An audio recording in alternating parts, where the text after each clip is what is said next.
राजधानी काठमाडौँको सांस्कृतिक र सौन्दर्यका लागि यहाँका नदी नालाको अहम भूमिका छ। बागमती, विष्णुमती लगायतका नदी नालाहरू यहाँको सभ्यता सूचक हुन्। तर विगत दशकहरूमा हामीले विकास प्रक्रियामा गल्ती गर्यौं। त्यसको प्रतिफल अहिले भोगिरहेका छौं। शहरका ढल र फोहोरले अस्तव्यस्त नदी प्रणालीलाई पुनर्स्थापना गर्ने पहलहरू अघि बढेका छन्। नेपाल सरकारले तयार पारेको बागमती कार्ययोजनाले सन् 2009 देखि 2014 सम्ममा गर्नुपर्ने कार्यहरू किटान गर्यो। त्यसको कार्यान्वयनका लागि नेपाल सरकार शहरी विकास मन्त्रालय अन्तर्गत अधिकार सम्पन्न बागमती सभ्यता एकीकृत विकास समिति मातहतमा बागमती सुधार आयोजना सञ्चालन भइरहेको छ। एसियाली विकास बैंकको ऋण सहयोगबाट सञ्चालित आयोजनाले बागमतीको मुहार फेर्न विभिन्न कार्यहरू गर्दैछ। बदलिँदो समयमा बागमती कार्ययोजनालाई परिमार्जित गर्न पनि समितिले विज्ञ टोलीलाई जिम्मेवारी दिइसकेको छ।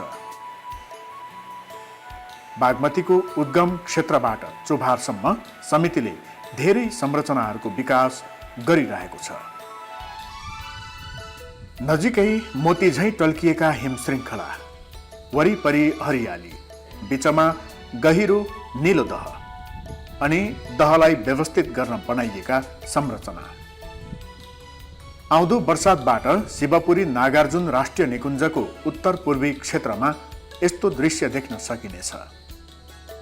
राजधानी काठमाडौँबाट नजिकै रहेको यो स्थान भविष्यमा पर्यटनको केन्द्र बन्नेछ। प्राकृतिक धाप क्षेत्रलाई बाँध बाँधेर वर्षातको पानी सङ्कलन गरिनेछ।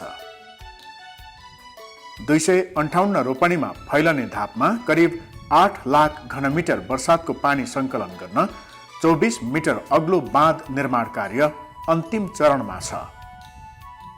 धाप ड्यामको वरिपरि हामीले 3टा स्याडल ड्याम बनाएका छौँ, मेन ड्याम बाहेक। यो स्याडल ड्यामको चाहिँ यो बेसिनमा भएको पानी बाहिरी बेसिनमा जाने भएको कारणले गर्दा 3टा स्याडल ड्याम र एउटा मेन ड्याम अगाडि छ।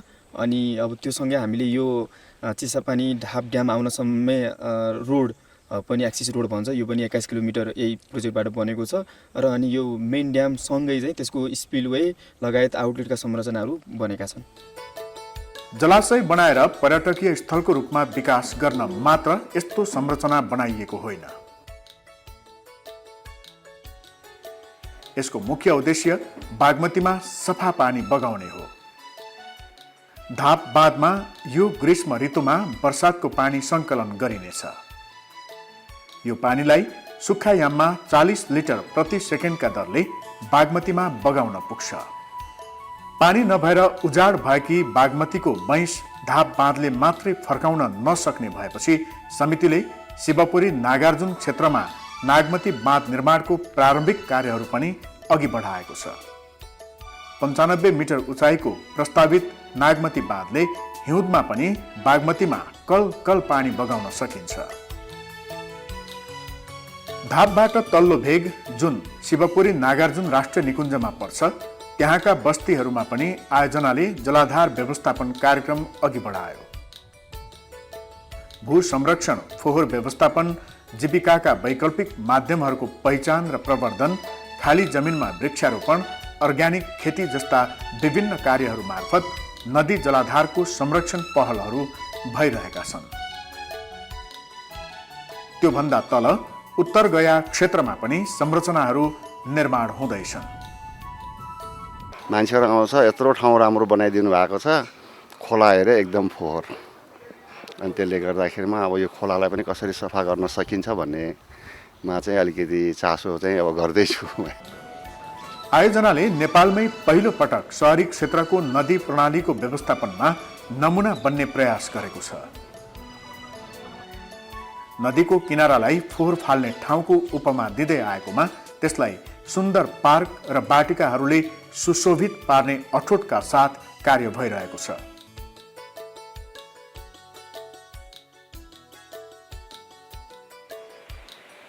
गोकर्णदेखि सिनामङ्गल खण्डमा नदी किनारा सौन्दर्यीकरणको यो पहलले सार्थक रूप लिनै लाग्दा विभिन्न सामाजिक समस्याहरूका कारण केही समय निर्माण अवरुद्ध भयो।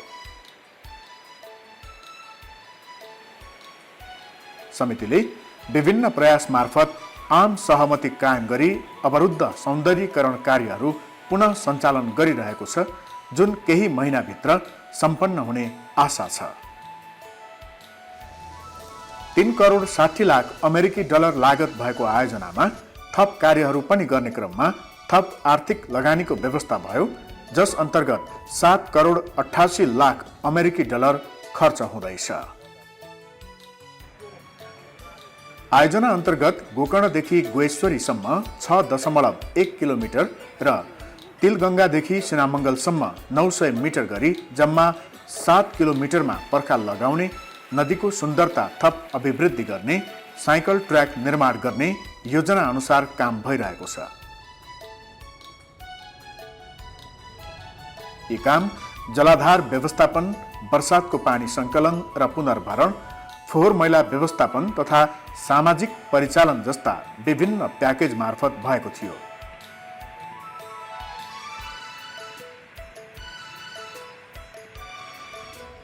यसरी निर्माण हुने संरचनाहरूको व्यवस्थापन, मर्मत सम्भारका लागि सरकार, स्थानीय तह तथा नागरिक समाजका संस्थाहरूसँग सहकार्य गर्ने लक्ष्य आयोजनाले लिएको छ। यस कार्यमा व्यावसायिक संस्थाहरूले पनि हातेमालो गर्न सक्नेछन्। त्यसका लागि आयोजनाले सम्पत्ति व्यवस्थापन योजना तयार गर्दैछ। आयोजनाले अतिरिक्त लगानी अन्तर्गत पनि विभिन्न संरचनाहरू निर्माण गर्दैछ। फोहोर पानी प्रशोधन केन्द्र, पुरातात्विक सम्पदा पुनर्निर्माण, नदी किनारा सौन्दर्यीकरण लगायत कार्य यसभित्र समेटिएका छन्। बागमती जलाधारको अवस्थाको उदाहरण दिनुपर्दा प्राय टुकुचाको चर्चा हुने गर्छ। प्रदूषण र अस्तित्वका हिसाबले समेत टुकुचाको अवस्था अत्यन्त दयनीय छ। थापाथली टेकु खण्डमा आएर बागमती नदीमा मिसिने टुकुचाको फोहोर पानी अब प्रशोधन गरेर मात्र बागमतीमा मिसाइनेछ। टुकुचा र बागमतीको सङ्गम स्थलमा प्रशोधन केन्द्रको निर्माण हुनेछ, जसमार्फत दैनिक 17.3 मिलियन लिटर प्रतिदिन फोहोर पानी प्रशोधन गरेर मात्र बागमतीमा मिसाइनेछ। अतिरिक्त लगानी अन्तर्गत नै बागमती किनाराका ऐतिहासिक, पुरातात्विक तथा धार्मिक सम्पदाहरूको जीर्णोद्धार र पुनर्निर्माण कार्य भइरहेको छ। विशेष गरी थापाथली टेकु दोभान क्षेत्रले नेपालको सांस्कृतिक, धार्मिक विशेषता झल्काउँछ। यहाँ हिन्दू, बौद्ध धर्मावलम्बीका अनेक तीर्थ छन्। अन्य धर्म सम्प्रदायका धार्मिक परम्परा समेत यहाँ ऐतिहासिक दस्तावेजका रूपमा सुरक्षित छन्। सर्वधर्म अवधारणाले यो क्षेत्रमा मूर्तता पाएको अनुभूत गर्न सकिन्छ। चार धामको प्रतीकमा यहाँ बद्रीनाथ मन्दिर, रामेश्वर महादेव मन्दिर, राम मन्दिर, गोपाल मन्दिर र नारायण मन्दिर र गोरखनाथ मन्दिर स्थापना गरेर भारतमा जाने श्रद्धालु, चार धाममा जाने श्रद्धालुहरूको लागि पनि यही बागमती गङ्गाको तटमा चाहिँ नि एउटा तीर्थस्थल होस् भनेर स्थापना गरिएको पहिलो मन्दिरहरू हो। र पछि जङ्गबहादुर राणाले त्यही मन्दिरमा चाहिँ नि एउटा साधु सन्तको लागि, चार सम्प्रदायको लागि चाहिँ नि अखाडा स्थापना गरियो र जुन चाहिँ नि एउटा भक्ति मार्ग, ज्ञान मार्ग, योग मार्ग र सेवा मार्ग, चार मार्गको चार अखाडाको रूपमा चाहिँ नि यसलाई चाहिँ नि सञ्चालन गरिराखेका छौँ। यो बमवीर विकटेश्वर मन्दिर क्षेत्र कुट पर्वमा भएको नरसंहारको पाप मोचन गर्न जङ्गबहादुर राणाका भाइ बमबहादुर राणाले यो मन्दिर बनाउन लगाएका हुन्। थापाथलीदेखि टेकु दोभानसम्म चाहिँ यो चाहिँ ओपन खुला सङ्ग्रहालय नै हो। यो अब यसमा चाहिँ पहिला के थियो भनेदेखि कुनै एउटा निकायहरू यसलाई संरक्षण गर्ने त्यस्ता निकायहरू पनि खास थिएन। अब चाहिँ यत्रो एडिबीले खर्च गरेर यसलाई जस्तोको जस्तै हामीले बनाइसकेपछि यो संरक्षण गर्नको लागि अब यसलाई एउटा व्यवस्थित, अब यसलाई गर्नको लागि एउटा पर्यटकबाट आय स्रोत केही सङ्कलन गर्ने, अनि यो भित्र म्युजियमहरू, ग्यालेरीहरू बनाउने, सबै यस्तै यस्तै अब आयमूलक र धर्मलाई इफेक्ट नहुने, धार्मिक सम्पदाहरूलाई इफेक्ट नहुने खालका कामहरू, अलिकति आयमूलक कामहरू गरेर यहाँकै लोकल मान्छेहरूलाई कामसाम दिएर गऱ्यो भने यहाँबाट आउने आस्थाबाट यो ठाउँलाई सम्पदा संरक्षणको लागि टेवा पुग्छ कि जस्तो मलाई लाग्छ। यी केही उदाहरण मात्र हुन्। बागमतीको थापाथली टेकु दोभान क्षेत्र धार्मिक तथा ऐतिहासिक सम्पदाको केन्द्र हो। यस क्षेत्रमा 82 वटा सम्पदा पहिचान भएका छन्।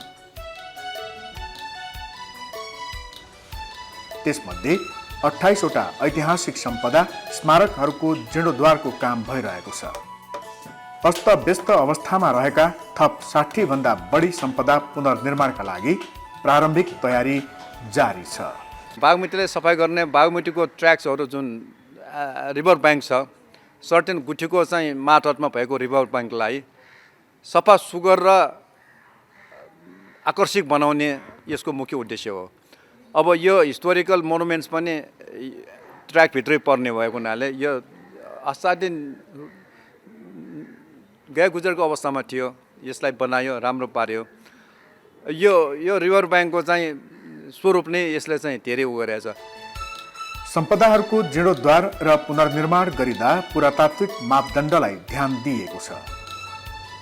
संरचनाहरूमा सिमेन्ट डन्डी नभएर चुना, सुर्की, बालुवा, इँटाको धुलो र काठको प्रयोग गरिएको छ। ट्रेडिसनल वेमा चाहिँ बिल्ड भइरहेछ, ट्रेडिसनल मेटेरियल नै युज भइरहेछ। यसमा मोटारको लागि चाहिँ चुना, सुर्की युज भएको छ। अनि ट्रेडिसनल वेमा बनाउने त बनाउने, तर आउने अर्थक्वेक रेजिस्टेन्ट पनि बनाउनु पर्ने हुन्छ।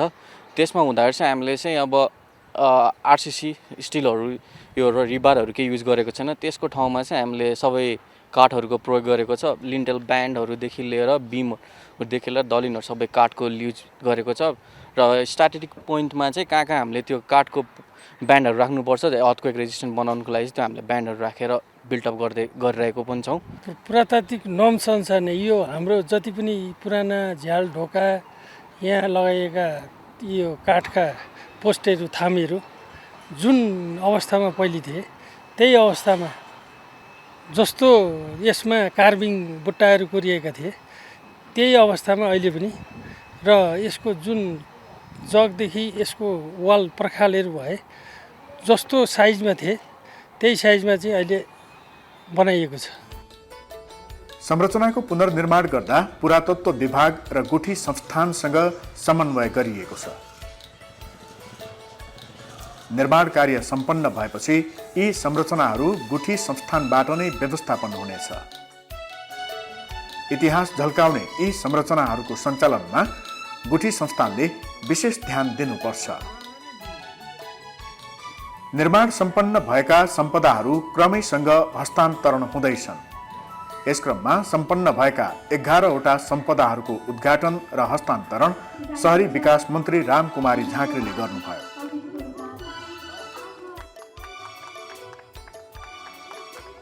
यो क्षेत्रलाई प्राचीन स्मारक संरक्षण क्षेत्रको रूपमा व्यवस्थापन गर्न आयोजनाले पहल गरिरहेको छ। त्यसो गर्न सकिएमा थापाथली टेकु खण्डको नदी किनारा सम्पदा क्षेत्रको रूपमा रहनेछ र पर्यटनको आकर्षण केन्द्र बन्नेछ। आफू बस्दै आएको रुग्ण संरचना पुनर्निर्माण भएकोमा स्थानीय खुसी भएका छन्। संरक्षण र सरसफाइमा ध्यान दिने बताउँछन्। स्थानीय तह पनि यसको संरक्षणमा हातेमालो गर्न तयार छ। पहिला पनि त्यस्तै हो होइन, पहिला त्यस्तै हो। अहिले हामीले यो भुइँ चलाएर लडाएर अहिले एक तल बनाएको हामीले फेरि लडाएपछि फेरि यस्तै बनायो। पहिले त्यस्तै हो, हाम्रो आउने बेलामा त त्यस्तै हो। हामी चाहिँ यो चाहिँ आफ्नै हिसाबले चाहिँ मतलब यो अनुगमन पनि गर्छौँ र यहाँ बसेकालाई पनि हामी जिम्मेवारी दिन्छौँ। हिजो जुन बसेका छन् नि उहाँहरूलाई पनि हामी जिम्मा दिन्छौँ। कुनै पनि बस्न आउने मान्छेले हामी चाहिँ वडाबाट चाहिँ कुनै हालतमा हामी राख्दैनौँ। सम्पदा क्षेत्र भएर बग्ने बागमतीको दुवै किनारा पनि गोकर्ण सिनामङ्गल खण्ड जस्तै सुन्दर हुनेछ। थापाथली टेकु क्षेत्रको बागमतीको दुवै किनारामा पैदल मार्ग, साइकल मार्ग, हरित बाटिका, अपाङ्ग मैत्री सार्वजनिक शौचालयहरू, विश्राम गृह लगायतका संरचना बन्दैछन्। यो अब फोहोर फाल्ने ठाउँ नभएर बिहान बेलुका टहल्ने, विश्राम गर्ने, स्वच्छ वातावरणमा रम्ने ठाउँ हुनेछ। किनाराको सुधारसँगै नदी प्रणालीलाई ढलमुक्त गर्ने अभियान पनि अधिकार सम्पन्न बागमती सभ्यता एकीकृत विकास समितिले अघि बढाइरहेको छ। नदी किनाराका अव्यवस्थित बस्तीलाई त्यहाँबाट स्थानान्तरण गरी नदी वरपर सुन्दर बनाउने कार्य केही समयभित्रै सम्पन्न हुनेछ। बागमतीको चाहिँ 20 मिटरको करिडोरलाई चाहिँ हामीले चाहिँ हरियाली रूपमा चाहिँ व्यवस्था गर्ने भनेर चाहिँ यसलाई चाहिँ ग्रिनरीको रूपमा एउटा चाहिँ भनौँ न भेहिकल फ्री पेडेस्ट्रियन जोनको रूपमा चाहिँ साइक्लिङ ट्र्याकको रूपमा चाहिँ हाम्रो स्वास्थ्यको लागि पनि हामी जुन चाहिँ सहरवासीको स्वास्थ्यलाई पनि सुधार गर्नलाई राम्रो बनाउनलाई चाहिँ त्यो एउटा पनि सोच भनौँ न त्यो अब्जेक्टिभ पनि लिएर हामीले चाहिँ त्यो हिसाबले चाहिँ हाम्रो ब्युटिफिकेसनको काम अगाडि बढिरहेको हो। 70-80% काम चाहिँ अझै गर्न बाँकी छ भनेपछि थुप्रै नदी प्रणालीहरूको मापदण्ड कायम गराउनु पर्ने छ, कोरिडोर निर्माण गर्नुपर्ने छ, सौन्दर्यीकरणको काम गराउनु छ। कुनै अव्यवस्थित बसोबास बसेका छन् भने त्यसलाई व्यवस्थापन गर्न चाहिँ जरुरी छ, त्यसको सुरुवात पनि भएको छ भनेपछि यी यावत कामहरू धेरै नै कामहरू छन् नदी प्रणालीको र स्थानीय सरकारसँग पनि हामीले यसको अपेक्षा गरेका छौँ। उहाँहरूबाट पनि आवश्यक सहयोग समन्वय पक्कै पनि हुनेछ र यो नदी प्रणालीलाई बचाउने बागमती नदी प्रणाली भनेको बागमती यसका सहायक नदीहरू जति पनि छन् होइन ती र उपसहायक नदीहरू ती सबै नदी प्रणालीलाई बचाउने उद्देश्यका साथ यो आयोजना सञ्चालित छ र सुरु भएका कामहरू चाहिँ हामी समयमा सम्पन्न गर्छौँ। घर सफा, टोल सफा, सहर सफा अनि नदी प्रणाली सफा। देशको आधुनिक राजधानीलाई व्यवस्थित र सफा पार्नका लागि घर घरबाट सहयोग हुनुपर्छ। घरका फोहोर बागमती लगायतका नदी नालामा विसर्जन गरी त्यहाँबाट आउने दुर्गन्धमा बसेर हामीले सभ्यताको परिचय कसरी दिन सकौँला र? हामी आफैले गरेको फोहोर आफै सफा गर्ने र भान्साको फोहोर नदीमा मिसिन नदिने अठोट सबै काठमाडौँवासीले लिनुपर्छ। त्यसो त नदी वरपर मिल्काइएका फोहोर उठाउन लामो समयदेखि बागमती सरसफाई महाअभियानको रूपमा स्वयंसेवीहरू आन्दोलनका रूपमा खटिएका छन्। नदी वरपरका बासिन्दालाई यसको महत्त्व बुझाउने र नदी तटको संरक्षणमा उनीहरूलाई सहभागी गराउन आयोजनाले छुट्टै सामाजिक प्याकेज पनि कार्यान्वयन गरिरहेको छ।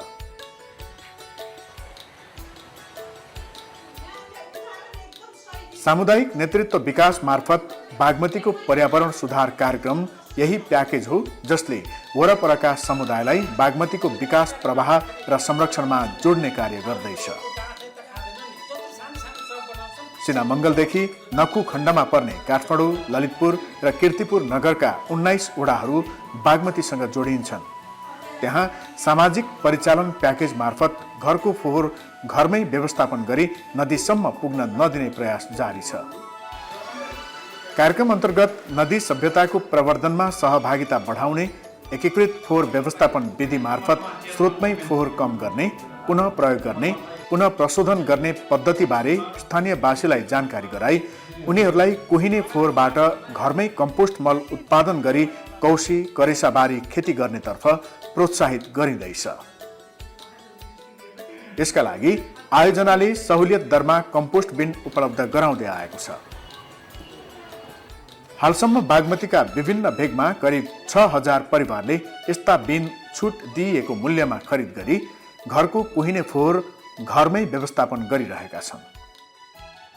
स्रोतबाट भान्सा मात्रै नभन्नु, कन्स्ट्रक्सनको फोहोर हुन्छ, फ्याक्ट्रीको फोहोर हुन्छ, अरू सबै फोहोरलाई चाहिँ हामीले त्यही नै व्यवस्थापन त्यो स्रोतमा उठाउँदाखेरि व्यवस्थापन गर्न सक्यो भने त्यो नदी प्रणालीमा आउँदैन भन्ने विश्वासका साथ र यो चाहिँ जिम्मा समुदायलाई दिनुपर्छ। बाहिरको मान्छेले गरेर हुँदैन, यहीँको समुदायले यसको नेतृत्व लिनुभयो, अगुवाई गर्नुभयो भने त्यो सम्भव हुन्छ भन्ने दुईटा अवधारणाले यो हाम्रो कामलाई प्रेरित गरेको छ। आयोजनाले नदी किनारको सौन्दर्यीकरण र सम्पदाहरूको जीर्णोद्धार त गर्दैछ, तर यसको संरक्षण र अनुगमन हुन सकेन भने यो दिगो हुँदैन। त्यसैले यसको नेतृत्व पनि नागरिक समाजको संस्थाले नै लिनेछ। त्यस्तो संस्थामा यी 19 वडाका नागरिक समाजका प्रतिनिधिहरू हुनेछन्। उनीहरूको सञ्जालले सम्बन्धित वडा, बागमती समिति र स्थानीय संस्थाहरूसँग मिलेर नदी किनाराको संरक्षणमा योगदान दिने अपेक्षा गरिएको छ। यो सञ्जाल मार्फत आयोजना नदी वरपरका टोल टोलमा पुग्दैछ।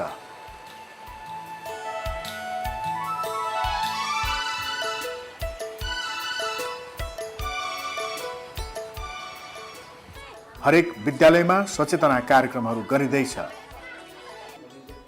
नागरिकलाई सूचना दिने, सचेत पार्ने र संरक्षणमा लगाउने रणनीति आयोजनाले अवलम्बन गरेको छ।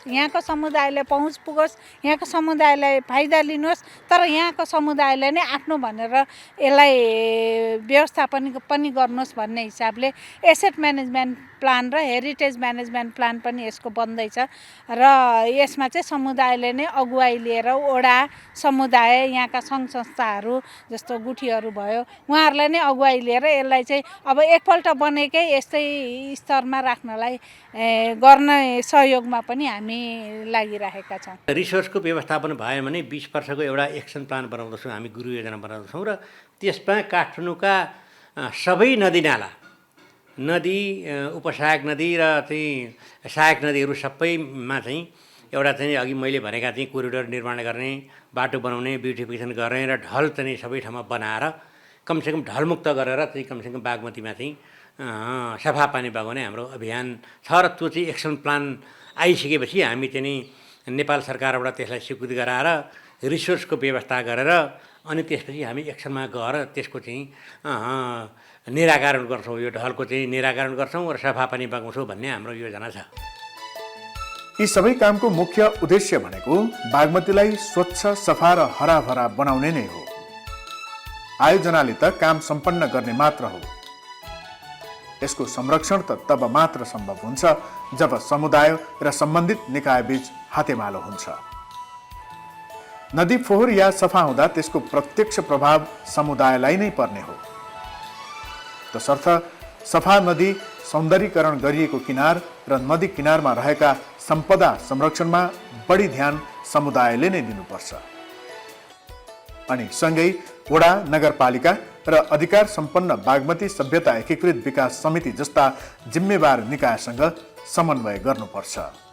आयोजनाले पनि निर्माण भएका पूर्वाधार, सम्पदा र सौन्दर्यीकृत क्षेत्रको सञ्चालन र मर्मत सम्भारका लागि व्यवस्थापन कार्ययोजना तयार गरी स्थानीय तह, स्थानीयवासी तथा बागमती सभ्यता एकीकृत विकास समितिको संयुक्त पहलमा कार्यान्वयन गर्ने तयारी गरेको छ।